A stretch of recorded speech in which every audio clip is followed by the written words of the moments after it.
Research I have done on corporations convinces me that many successful businesses have achieved their growth and their success because they have had a clear and compelling vision as to what success will look like.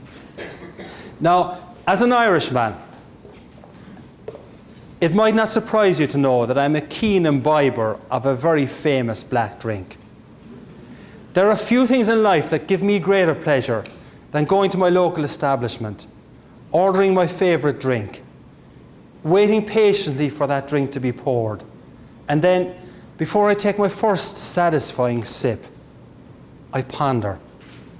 And as music and chatter fills the background, I ponder why this drink has become so world famous. And by the way, I'm talking about Starbucks coffee here.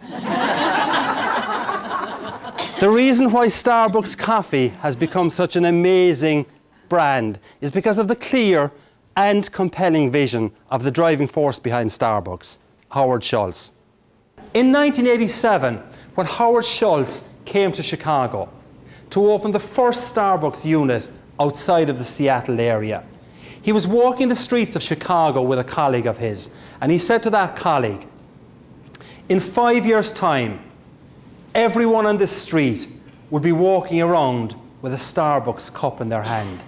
But Howard Schultz had a clear and compelling vision. He could see, he could visualize, he could imagine what success would look like. And it was that clear visualization that has energized him to build Starbucks to be the amazing brand that it is today.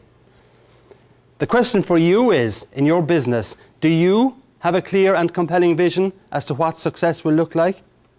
People often say to me, "Conor, do you have a clear and compelling vision?" And actually, as a speaker and storyteller, I do have a clear and compelling vision. And my clear and compelling vision is that I want to be mentioned in the same sentence as people like good to great author Jim Collins and people like Zig Ziglar. And people say, "Hey, he's pompous, isn't he?" But the actual sentence I want to be mentioned in is, "If you cannot get Conor Cunneen, well, Ziglar or Collins will have to do."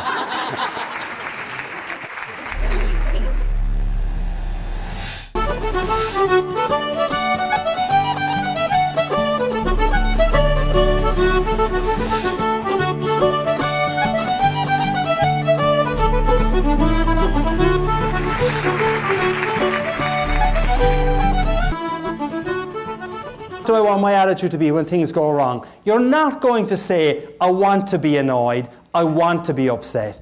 When you ask yourself the question, "What do I want my attitude to be?" you're more likely to say, "I don't want to be angry, I don't want to be annoyed about this." And having answered it that way, you will make some effort not to be angry and not to be frustrated.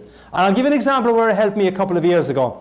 I was driving in the western suburbs of Chicago in heavy rush hour traffic. Came to a set of traffic lights, turned left at the traffic lights, and a few seconds after turning left, I noticed in my rear view mirror a mobile discotheque. Cop car, flashing lights. So I pulled to the slower lane, he pulled to the slower lane. And I remember saying to myself, "Well, holy St. Patrick and St. Bridget." Bit of respect there, please.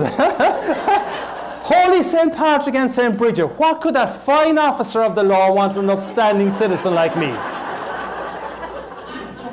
Now, that was the gist of what I was thinking. I may have said just one four-letter word.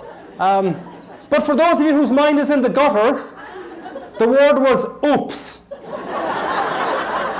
Which, as you all know, stands for uh-oh, police, stop. Right, so I pulled into a little small parking lot at the side of the road, and as I was pulling in, I said to myself, "Now, why does he want to speak to me?" And the only reason I could figure why he might want to speak to me was when I had turned left at the traffic lights. They were slightly red, but not by a whole lot now, mind you. So, he is there on his computer checking me to see if, in my case, I'm a member of the Irish Republican Army, or even worse, a Cubs fan. Go White Sox! I have to tell you, depending on who I'm speaking to, I obviously try and put in a kind of an answer to that gets a reaction. But when I was speaking up near the Green Bay area a couple of years ago, I made the comment that the cop was checking to see if I was a member of the Irish Republican Army, or worse, a Packers fan. I didn't think I would get out of that room alive. So he was there checking my computer to see what my record was like. And I asked myself the question that I said you should ask when things go wrong. So I asked myself the question, what do I want my attitude to be? And I said there's no point in being antsy and annoyed about this. He probably doesn't understand the concept of slightly red lights.